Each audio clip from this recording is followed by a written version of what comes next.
Assalamualaikum warahmatullahi wabarakatuh. Welcome back to my channel Jamal Official Vlog. Kali ini saya akan membahas daftar pinjol legal nggak perlu dibayar lagi. Nah, kenapa nggak perlu dibayar? Apa alasannya? Simak videonya. Jangan pernah takut oleh ancaman dan teror dari DC pinjaman online.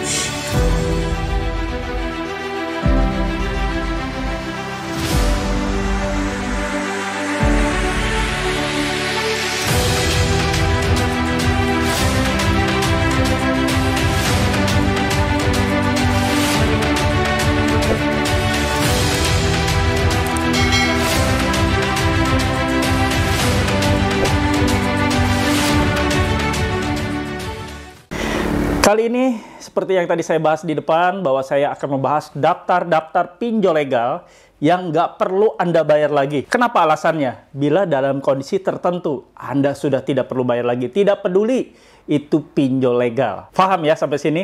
Tidak peduli itu pinjol legal. Kalau ilegal sudah jelas kan? Kita sama-sama gaungkan tidak usah dibayar. Namanya ilegal. Tapi ini kalau legal, melakukan hal-hal seperti ini, tidak usah dibayar. Apa aja daftar pinjol legal yang nggak usah Anda bayar lagi? Ini saya sebutkan satu persatu beserta alasannya. Dan akan saya tampilkan seperti biasa di sini. Tapi sebelumnya, teman-teman, bagi teman-teman yang belum subscribe nih, segera subscribe ya channel Jamal Official Vlog. Diaktifkan loncengnya agar mendapatkan notifikasi setiap video-video terbaru yang saya upload setiap harinya. Dan bila mana ini menjadikan manfaat dan ilmu buat teman-teman, segera kasih ke orang lain. Biar menular juga ilmunya ya. Biar bermanfaat juga untuk teman-teman yang membutuhkan tentang video-video seperti ini. Nah, apa daftar-daftarnya dari pinjol legal tersebut? Saya tampilkan nih. Ini satu ya, dari Kredito. Saya akan bahas kenapa Kredito saya bilang nggak usah dibayar lagi. Ini saya bahas. Ini adalah curhatan atau sharing yang diberikan oleh member Paguyuban Melawan Pinjol. Ya, saya sebutkan dulu ya, Paguyuban Melawan Pinjol itu grup yang saya dirikan, yang ada di Facebook dan juga ada di grup WA. Kalau grup WA itu sangat privasi ya, dan VIP saya sebut ya, karena tidak semua orang bisa masuk ke sana kecuali sudah lolos verifikasi, sudah benar-benar orang tersebut membutuhkan pencerahan, benar-benar sudah tingkat akut lah, sudah tingkat akut baru boleh nyeblung ke grup WA yang saya sediakan. Kalau yang grup Facebook silakan Anda masuk, walaupun privat dan saya saring, tapi kalian bisa masuk. Insya Allah di grup Facebook ini Paguyuban Melawan Pinjol itu satu-satunya grup Facebook Paguyuban Melawan Pinjol atau grup melawan pinjol, grup anti pinjol yang tidak ada spam. Tidak ada spam pinjol, tidak ada marketing pinjol, tidak ada DC pinjol. Saya pastikan tidak ada. Kalaupun ada kedapatan, kecolongan, ada di grup ini pasti langsung ditendang. Silakan Anda masuk. Untuk linknya ada di kolom deskripsi. Dan logonya seperti ini nampaknya ya. Grup Paguyuban Melawan Pinjol se-Indonesia sudah hampir 2000 member saat ini. Oke, tadi kita kembali ke topik yang tadi, yang daftar pinjol legal mana sih yang nggak usah dibayar lagi nih. Satu, Kredito. Ini saya dapatkan dari anggota member ya. Selamat siang Bapak atau Ibu. Mohon maaf mengganggu waktunya. Nomor Anda terdaftar sebagai kontak darurat. Nah, namanya saya hapus ya. Di aplikasi Kredito. Mohon bantu sampaikan untuk segera melakukan pembayaran tagihannya dan harap konfirmasi ke nomor saya cantumkan sebelum melakukan pembayaran untuk bantuan keringanan dan hapus histori keterlambatannya. Terima kasih atas waktu dan kerjasamanya. Harap teruskan pesan ini dan arahkan yang bersangkutan untuk hubungi segera via WhatsApp atau WA ke nomor 0813 13 54 86 30 Pradana Kredito atau balas pesan ini. Luar biasa. Kenapa saya bilang tidak usah dibayar lagi? Karena ini sudah menyebarkan informasi utang kepada kontak darurat atau di luar kontak darurat. Itu sangat tidak diperbolehkan. Dan itu sudah sangat melanggar ketentuan yang berlaku. Makanya kenapa? Kalau menjumpai hal seperti ini, kalian tidak usah bayar. Dan kalian cukup kasih tahu orang yang menerima pesan ini, kontak darurat Anda. Bilang suruh blokir dan lapor.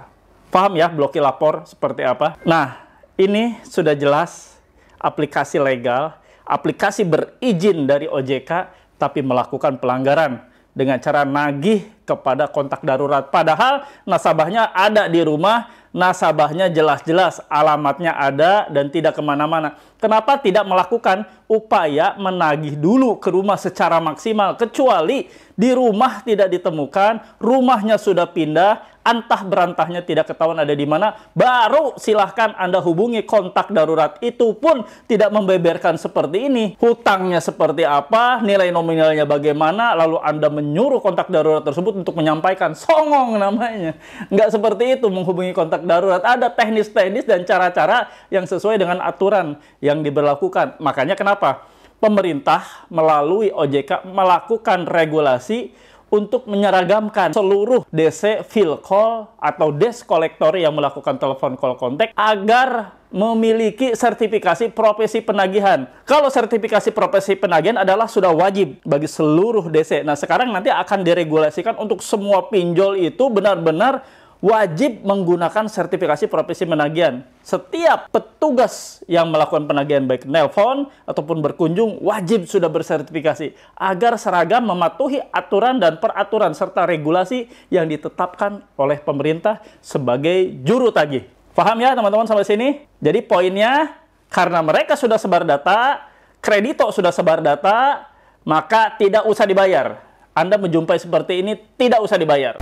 Nah, satu lagi dari Rupiah Cepat. Ini saya tampilkan. Saya bacakan saja ya. Pagi, nomor Anda dicantumkan sebagai kontak darurat dari nasabah kami yang bernama, saya coret ya namanya untuk privasi. Rupiah Cepat sedang menuju alamat KTP beliau untuk membawakan surat somasi dari kuasa hukum kami. Mengenai konsekuensi dan akibat hukum yang akan beliau dapatkan, perihal tagihan yang belum diselesaikan sampai detik ini juga. Mohon sampaikan untuk selesaikan sebelum jam 18.00 sore ini cukup dibayarkan sesuai dengan dana yang beliau terima. Nah, ini juga sama. Rupiah Cepat adalah platform legal, aplikasi legal berizin OJK.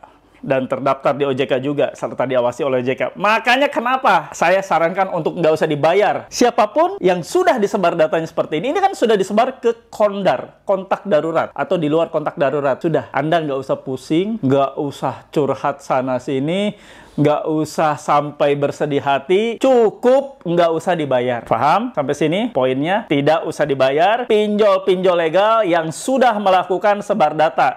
Tadi kita jumpai pertama kredito, sekarang kita jumpai namanya Rupiah Cepat. Dua-duanya legal, dua-duanya berizin OJK, dan dua-duanya terdaftar resmi di OJK. Tapi melakukan tindakan-tindakan di luar ketentuan yang sudah OJK atur. Paham ya sampai sini? Kenapa saya ngotot tadi nggak usah dibayar aja? Ya emang nggak usah dibayar, ngapain juga? Anda sudah dibuat malu. Anda sudah dipermalukan sedemikian rupa. Utang itu seharusnya ditagih kepada yang bersangkutan. Dimaksimalkan dulu di rumahnya ada atau tidak. Cek KTP-nya sudah jelas, tinggal datang ke rumahnya. Baik-baik tanyakan bagaimana Bapak Ibu kok belum melakukan pembayaran. Ini dimaksimalkan saja belum, datang ke rumahnya saja belum, tapi sudah langsung WA ke kontak darurat. WA ke kontak-kontak di luar darurat. Ini namanya mempermalukan. Bila sudah mempermalukan, tidak usah untuk dibayar lagi. Impas, lunas. Halo teman-teman semua, jangan lupa untuk subscribe channel YouTube Jamal Official Vlog, lalu aktifkan loncengnya untuk mendapatkan notifikasi video-video terbaru. Terima kasih. Nah, ketemu lagi nih sama aplikasi legal, namanya Dana Rupiah. Dana Rupiah sudah mengancam sedemikian rupa. Mau saya bacakan ya, Anda mau lihat? Silakan ya, silakan. Saya bacakan. Ini di sini potongannya ya. Segera menyelesaikan pembayaran tagihan Anda hari ini sebagaimana diatur oleh perjanjian pembiayaan konsumen yang telah Anda sepakati di awal peminjaman. PT Layanan Keuangan Berbagi Dana Rupiah, www.danarupiah.id. Jika perilaku Anda masih seperti ini, saya akan memproses data Anda ke One Prestasi. Memproses data Anda ke One Prestasi. Emangnya One Prestasi apaan? One Prestasi itu bukan lembaga. Memproses data Anda ke One Prestasi. Maksudnya apa? Gue gak ngerti, gue gak paham. One Prestasi. Bruh. Anda tuh siapa sih? Kok mau dilaporin katanya ke One Prestasi? One Prestasi sini. Di mana Anda telah melanggar perjanjian yang telah kita sepakati. Jika sudah One Prestasi, Anda bukan lagi perdata, melainkan pidana. Ampun. Aduh, ya Allah, gitu kan. Kalau udah jadi Kalau udah One Prestasi, Anda bukan lagi perdata, melainkan pidana. Info dari mana? Bangun. Itu matanya belum melek semua. Masih ngigo ya? Masih ngigo? Atau emang bodoh?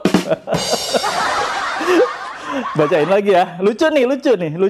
One Prestasi diatur dalam pasal 1243. Ya, yang berbunyi,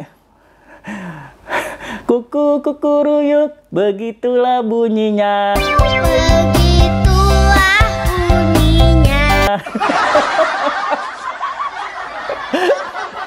Aduh, ampun. Penggantian biaya kerugian dan bunga karena tak dipenuhinya suatu perikatan mulai diwajibkan bila debitur maupun telah dinyatakan lalai, tetap lalai untuk memenuhi perikatan itu. Atau jika sesuatu yang harus diberikan dan dilakukannya hanya dapat diberikan atau dilakukannya dalam waktu yang melampaui waktu yang telah ditentukan. Pusing gua bacanya. Pusing banget. Ya, kalau emang Anda hanya bisa copy paste, nggak usah banyak omong. Anda tuh hanya juru tagih, tukang nagih. Udah, murni itu. Anda tuh hanya tukang nagih. Bukan orang-orang yang ngomong pasal, ngomong-ngomong tentang status One Prestasi. One Prestasi dinyatakan One Prestasi oleh keputusan hakim yang memiliki kekuatan hukum yang tetap. Bukan oleh Anda, bukan oleh ini Anda, bibir Anda, mulut Anda yang bilang One Prestasi. Tidak semudah itu, Ferguson. Paham ya sampai sini? Jadi kalau kalian mendapati ancaman akan diproses hukum seperti ini, apalagi ini bilang akan diproses hukum secara perdata dan pidana nanti ujungnya, karena nih saya kasih tahu ya, tidak ada orang yang bisa dipidana akibat gagal bayar pinjol. Ini diatur di dalam Undang-Undang Nomor 39 tahun 1999 tentang HAM di pasal 19 ayat 2 yang berbunyi tidak ada seorang pun oleh keputusan hakim dapat dipidana penjara karena kelalaian atau tidak membayar kewajiban utang piutangnya. Paham ya? Jadi kalau seseorang tidak membayar hutang, tidak bisa dipenjara, tidak bisa dipidana penjara. Alasan apapun tidak bisa dipidana penjara kalau alasannya tidak atau putusannya tidak membayar kewajiban utang piutang. Paham sampai sini? Anda wajib memahami seperti ini agar ketakutan-ketakutan bahwa saya akan dipidana penjarakan, akan diseret ke jalur hukum, akan dituntut, nanti ujung-ujungnya dipidana penjara, nggak ada pidana penjara untuk nasabah pinjol yang nggak bayar utang, nggak ada. Tidak ada. Ini sudah dijamin oleh Undang-Undang Nomor 39 tahun 1999 tentang HAM di pasal 19 ayat 2. Tangkap informasi ini ya. Semoga Anda lebih cerdas lagi ke depannya. Nah, satu lagi nih ya, aplikasi legal yang sudah berizin dari OJK yaitu Indodana. Mau dibacakan ya? Saya bacakan saja biar Anda paham, karena saya akan koreksi detail demi detail kalimat yang terlontar atau kalimat yang disajikan kepada nasabah. Selamat pagi. Kami selaku PT Arta Dana Teknologi Indonesia mengimbau kepada Anda untuk segera mengembalikan dana yang telah Anda pakai dan telah cukup lama tidak diselesaikan. Segera bayarkan baik pelunasan dengan diskon ataupun pengajuan permohonan cicilan per bulan untuk stop bunga denda berjalan agar ketika debitur mempunyai dana untuk pelunasan tidak makin membesar. Silakan hubungi WA Ibu Karina 085940767145 ya. Nama, nomor kontrak dihapus ini ya. Untuk privasi juga produk blibli.com, total tagihan 12.033.500. Sudah menunggak ratusan hari, sampai detik ini tidak ada pembayaran untuk mengembalikan dana perusahaan PT Arta Dana Teknologi Indonesia ya. Di sini Indodana ya, perusahaan ini Indodana ya, kalau aplikasi namanya Indodana.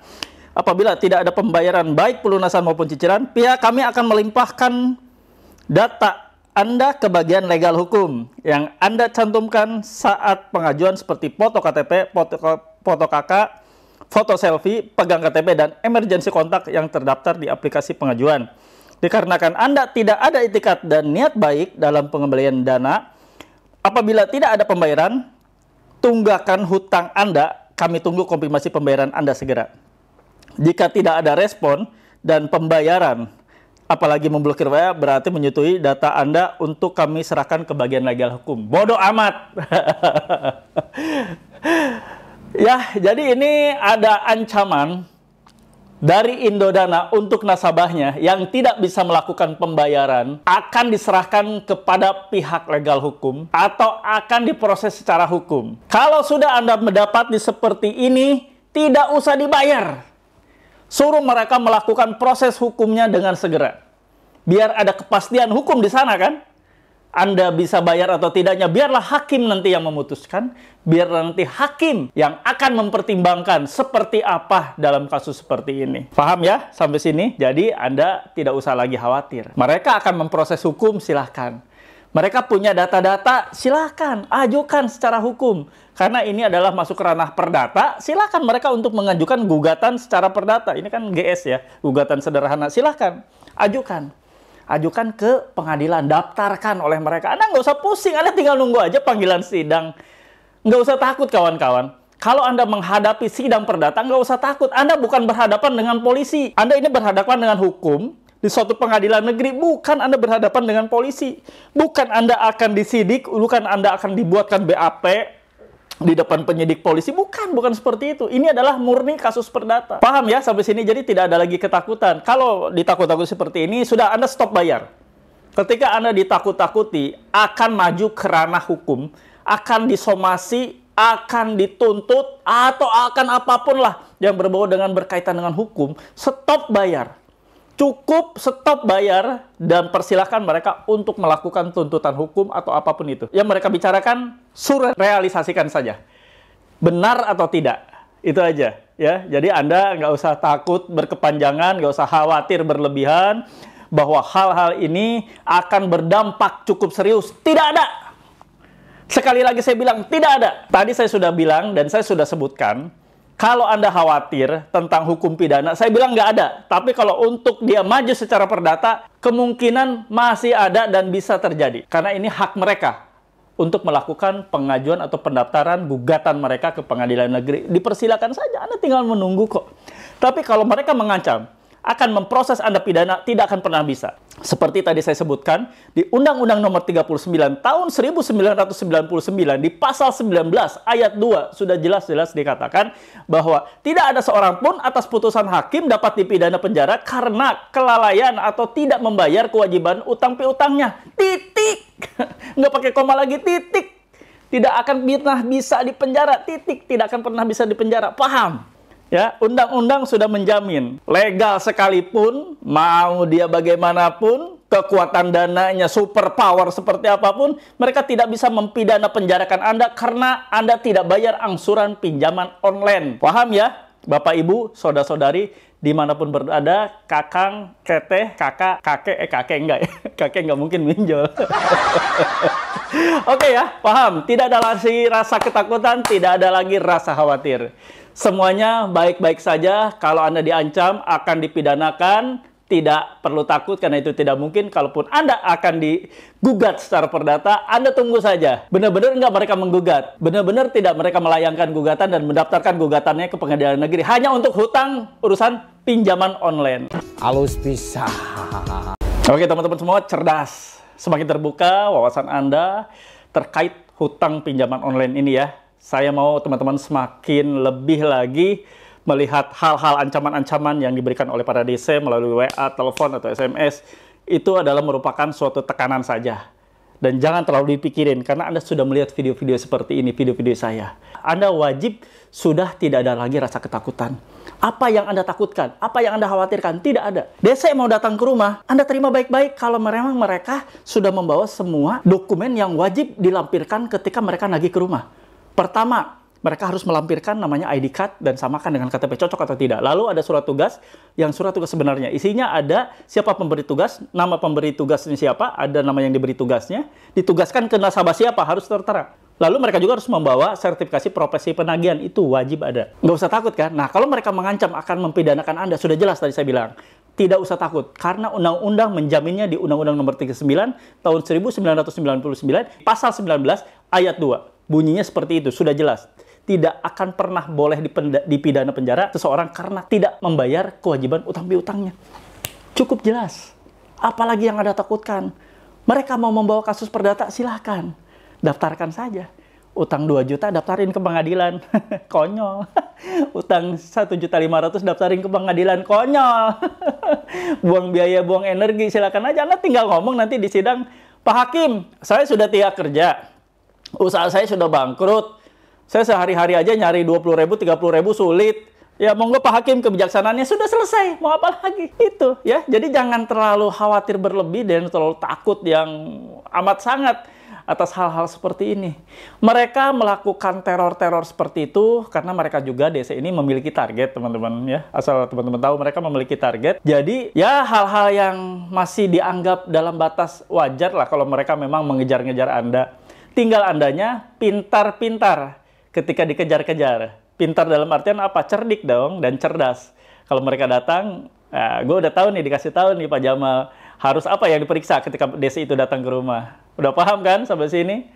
Oke teman-teman semua, saya berharap video-video saya ini benar-benar Anda manfaatkan dengan sebaik mungkin dan semoga bermanfaat, bisa dipetik ilmu-ilmunya dan bisa Anda jalankan ketika Anda dalam situasi gagal bayar. Oke teman-teman semua, terima kasih untuk para subscriber saya dimanapun berada. Terima kasih teramat sangat, kalian sangat benar-benar militan sekali ya, menantikan video-video saya episode demi episode dan menyimak dari awal, pertengahan sampai akhir. Luar biasa kalian ya. Terima kasih, semoga Allah memberikan kelimpahan berkah, semoga Allah memberikan kesehatan, semoga Allah mudahkan dalam setiap aktivitas, baik itu aktivitas usaha berniaga maupun aktivitas bekerja di kantor dan perusahaan. Semoga Allah berikan kelancaran dan kemudahan ya. Amin ya rabbal alamin. Terima kasih. Akhir kata wabillahi taufiq wal hidayah. Wassalamualaikum warahmatullahi wabarakatuh. Bravo!